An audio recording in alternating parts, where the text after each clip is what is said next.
नमस्कार। मैं हूं महेंद्र और आप देख रहे हैं न्यूज शॉट। आप सभी का स्वागत है इस प्लेटफॉर्म पर। आपने भी सुना होगा, बटेंगे तो कटेंगे। चारों तरफ इसी की गूंज है। उत्तर प्रदेश में जहां चुनाव हो रहे हैं या महाराष्ट्र में या तमाम और जहां चुनाव हो रहे हैं, जहां उपचुनाव हो रहे हैं और विधानसभा चुनाव हो रहे हैं, वहां आपको भारतीय जनता पार्टी की तरफ से एक स्लोगन बहुत प्रचारित किया जा रहा है कि बटेंगे तो कटेंगे। इसकी शुरुआत की दरअसल योगी आदित्यनाथ, उत्तर प्रदेश के मुख्यमंत्री, और इसके बाद संघ ने भी इस पर मुहर लगा दी है। तो कुल मिलाकर के अब ये ऑफिशियल स्लोगन हो गया है भारतीय जनता पार्टी का। और अब तमाम मोहल्लों में आप देख रहे होंगे कि आपके आस पड़ोस में भी कोई पोस्टर लगा, कहीं कुछ दीवार में लिखा हुआ है। इस तरीके के तमाम जगहों पर देखा जा सकता है। तो सवाल यह है कि आखिर बीजेपी और संघ इस नरेटिव को क्यों गढ़ रही है? आखिर इसके पीछे वजह क्या है? एक वजह बहुत साफ है कि सत्ता के लिए ये प्रयोग तमाम राजनीतिक पार्टियां अलग अलग करती हैं। जैसे कि विपक्ष या अखिलेश यादव पीडीए का प्रयोग कर रहे हैं, यानी पिछड़ा, दलित, अल्पसंख्यक। उसमें वो कई बार अगड़ा भी जोड़ देते हैं। और उसके पहले एमवाई समीकरण होता था। तो अलग अलग समय में, कालखंड में अलग अलग समीकरण पॉलिटिकल पार्टियां बनाती हैं। अब इस बार बीजेपी ने एक नया स्लोगन दिया है। राजनीति वही है, राजनीति पहले भी कट्टर हिंदुत्व की राजनीति, जिसमें कि एक धर्म के लोगों को दूसरे धर्म से डराना कि देखिए, आप अगर साथ नहीं रहेंगे तो हिंदुत्व को बड़ा खतरा है, देश को बड़ा खतरा है। लेकिन असल बात क्या वाकई यही है? क्या हिंदुत्व को खतरा है, देश को खतरा है, राष्ट्र को खतरा है, या बात कुछ और है? क्योंकि जिस तरीके से इसे चुनाव के दौरान बहुत ज्यादा प्रोपगेट किया जाता है, उसमें कहीं कुछ और बात भी नजर आती है। सिर्फ और सिर्फ राष्ट्र निर्माण की, राष्ट्र की, धर्म की, या कि कोई हमारा दूसरा धर्म यहाँ पर कब्जा कर लेगा और इस देश में हिंदू को मिटा दिया जाएगा, हिंदुत्व तो खत्म हो जाएगा, इस तरीके की जो नैरेटिव गढ़ा जाता है, डर दिखाया जाता है इस तरीके के नैरेटिव गढ़ने के पीछे। लेकिन क्या असली बात यही है? क्या असली डर है ये है? असल में क्या इस तरीके का कोई डर है? अगर बात ठीक से एनालाइज की जाए तो आपको लगेगा, आपको समझ में आएगा कि इस तरीके का कोई डर नहीं है। ना इस देश को कोई खतरा है, ना इस धर्म को कोई खतरा है। सैकड़ों हजारों साल से ये धर्म अनवरत चल रहा है, इसीलिए सनातन धर्म कहा जाता है। तो ना इस धर्म को कोई खतरा है, ना इस देश को कोई खतरा है। इस देश की सुरक्षा व्यवस्था मजबूत हाथों में है। सिक्योरिटी फोर्सेस हमारे, आर्मी के जवान हमारे तैनात हैं, तमाम सिक्योरिटी फोर्सेस तैनात हैं, और कहीं किसी तरीके का कोई खतरा नहीं है। तो आखिर फिर संघ और बीजेपी इस तरीके का नरेटिव क्यों गढ़ती है? इसको समझने की जरूरत है। और इसको जब आप एनालाइज करेंगे, ठीक से बिटवीन द लाइंस जाएंगे, तो आपको समझ में आएगा कि आखिर इसके पीछे की राजनीति क्या है। इसको आप जरा एनालाइज कीजिए तो आपको समझ में आएगी बात कि दरअसल जो ये डर दिखाया जा रहा है, ये किसी तरीके का कोई डर है ही नहीं। किसी तरीके का कोई डर नहीं है। असल बात कुछ और है। और वो बात यह है कि जिस तरीके से जाति जनगणना, रिजर्वेशन और रोजगार की मांग वाले मुद्दे आगे बढ़ रहे हैं, लोग, नौजवान, युवा रोजगार मांग रहे हैं, नौकरी मांग रहे हैं, महंगाई बढ़ती जा रही है, चरम पर है। जो एमएसएमई सेक्टर है वो जो तबाह हो रहा है, रिटेलर तबाह हो रहे हैं। ये मुद्दे कहीं पॉलिटिकल पार्टियों से, सत्ताधारियों से, ये लोग जिनके ये मुद्दे हैं, सवाल ना पूछने लगे युवा रोजगार की बात ना करने लगे, नौकरी की बात ना करने लगे, जो तमाम एमएसएमई सेक्टर है वो ये बात ना कहने लगे कि देखिए साहब, पिछले कई सालों से हमारा जो कारोबार है वो नीचे की तरफ जा रहा है, इसके लिए कुछ कीजिए, इसके लिए पॉलिसी चेंज कीजिए, ये कहीं डिमांड ना उठने लगे।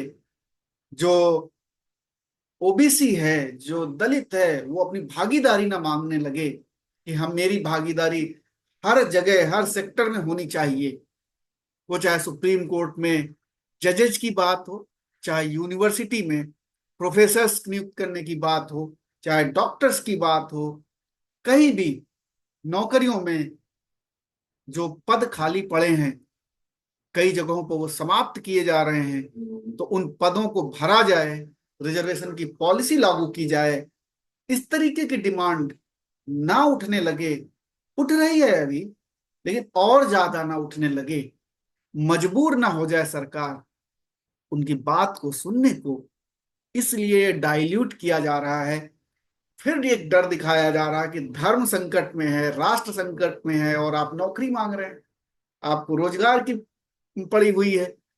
इस तरीके से जब नरेटिव सेट किया जाता है तो बहुत सारे लोगों को ऐसा डर लगने लगता है कि वाकई में हमारा धर्म खतरे में है, और अगर धर्म खतरे में है तो हम भी खतरे में हैं, हमारे बच्चे खतरे में हैं, आने वाली पीढ़ियों का क्या होगा, इस तरीके का डर दिखाया जाता है।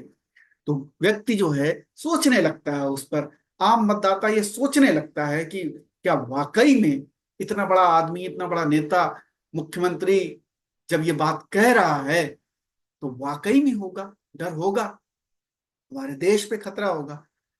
और देश को बचाने के लिए जो भी व्यक्ति है, गरीब व्यक्ति है, पढ़ा लिखा व्यक्ति है, वो अपने मुद्दे साइड में रख देता है और देश को बचाने वाले जो भूमिका में वो आ जाता है। वो कहता है ठीक है, मुझे नौकरी नहीं, मेरा रोजगार नहीं, मेरा व्यापार नहीं चल रहा है, वो बाद में देख लेंगे, लेकिन अभी तत्काल हमारी जरूरत हमारे देश को है, हमारे धर्म को है, हम उसकी रक्षा करेंगे। और इस भावना को ये नेता अच्छी तरीके से जानते हैं, तो भावनात्मक तरीके से ब्लैकमेलिंग करते हैं जनता के साथ, वोटर्स के साथ, और उनको एक ऐसा डर दिखाते हैं जो हकीकत में वो डर है ही नहीं। वो डर उनको दिखाते हैं, वो डर जनता को दिखाते हैं, जिससे कि वो अपनी मांगों को, अपने मुद्दों को थोड़ी देर के लिए किनारे रख दें और वोट दे दें, और उसके बाद फिर 5 साल फिर देखा जाएगा, फिर नया नैरेटिव सेट किया जाएगा, फिर देश को, धर्म को, राष्ट्र को खतरे में डाला जाएगा, और उसके बाद फिर एक बार जनता को जो वोट देते हैं उनको बेवकूफ बनाया जाएगा। इस पूरे बटेंगे कि तो कटेंगे, ये जो नरेटिव सेट किया गया, इसके पीछे की जो मूल भावना है वो यही है कि लोग सवाल ना पूछें, लोग अपना अधिकार ना मांगे। इसके पीछे की और कोई वजह नहीं है। देश खतरे में नहीं है, धर्म खतरे में नहीं है, किसी तरीके से कुछ खतरे में नहीं।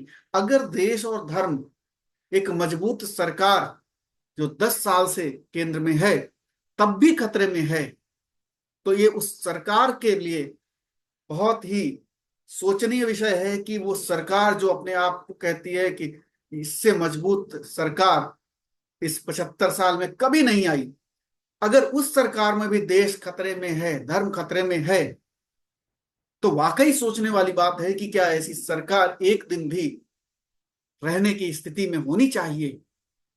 अगर उस सरकार के रहते हुए देश खतरे में है, ये वही पार्टी जो सत्ता में, केंद्र में सत्ता में है, वही पार्टी कह रही है देश खतरे में है, तो भाई आप क्या कर रहे हैं? अगर देश खतरे में है तो आप क्या कर रहे हैं वहां पर?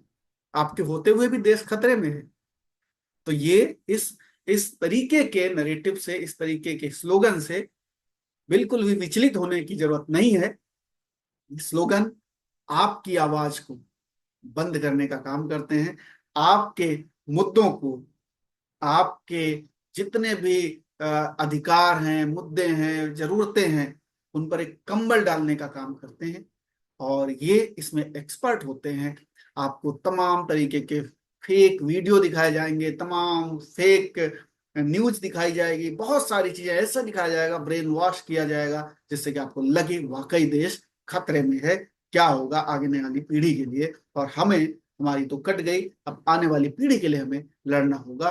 तो इस नरेटिव में नहीं जाना है, आपको अपना दिमाग लगाना है, आपको अपने सोच को इनसे प्रभावित नहीं होने देना है, या इस तरीके के किसी भी एजेंडे से प्रभावित नहीं होने देना है। अपनी मांग, अपनी डिमांड, अपनी बात खुले दिल से रखना सीखिए और रखिए। जो भी आपके मुद्दों को एड्रेस करे, आप उसी को वोट दीजिए, उसी का सपोर्ट कीजिए। बिल्कुल भी इस तरीके से कोई भी हो, कोई भी पार्टी हो, चाहे वो बीजेपी हो, चाहे वो समाजवादी पार्टी हो, चाहे कांग्रेस हो, कोई भी पार्टी हो, जो भी आपके मुद्दों को एड्रेस करे, उनको सपोर्ट करने की जरूरत है। ये सोचने वाली बात है। आपको ये कतई नहीं सोचना है कि देश खतरे में है। हमारा देश बहुत मजबूत हाथों में है, सेना बहुत सक्षम है, बॉर्डर सिक्योर है, धर्म अपने आप में सक्षम है। इसीलिए सनातन धर्म है, जिसका जिसकी जो निरंतरता है, आज तक तो कोई बाधित कर नहीं पाया, तो आने वाले समय में भी ये कोई बाधित नहीं कर सकता है। बड़े बड़े लोग आए, हजारों साल गुलाम रहा ये देश, फिर भी सनातन धर्म बचा हुआ है ना, तो आगे भी बचा रहेगा। बिल्कुल डरने की जरूरत नहीं है। आप अपने विवेक का इस्तेमाल कीजिए, बुद्धि का इस्तेमाल कीजिए, और खुद फैसला लीजिए कि आपको क्या चाहिए। नमस्कार।